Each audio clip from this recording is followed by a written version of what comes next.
If you've been wanting to get rid of the texture on your walls, you're going to want to save this video. Welcome to Skim Coating 101. Skim coating is really cost effective, pretty easy, and will leave you with smooth walls. Here's what you'll need. Joint compound, a mud pan.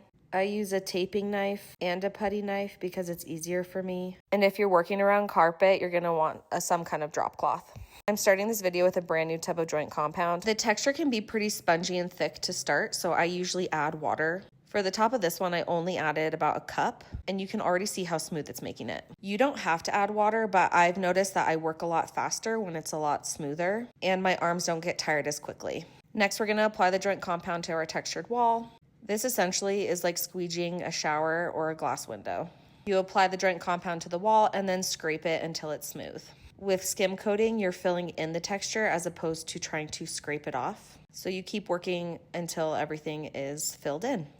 I recommend doing 2 coats of this. In my experience, the first coat always leaves some noticeable texture. You'll see on this wall, the right side has 2 coats compared to the left side, which is just 1 coat. The blue paint really helps demonstrate how much of that texture is still popping through. Just because I can see the blue doesn't mean that the walls aren't smooth, but the more blue I can see through, the thinner the layer, which means there's gonna probably be more texture popping through or more imperfections. I've been asked when I know that the joint compound is dry. Fresh joint compound is very wet and pasty. Dry compound is very chalky and dusty. This one here is about mid-process. And compared to this, you can see how chalky and dry it looks. I'm usually ready for the second layer by the time that I've completed the full first layer around a space. After your second layer has dried, it's time to go look for some imperfections. Most people like to sand until smooth, but I actually prefer using a wet sponge.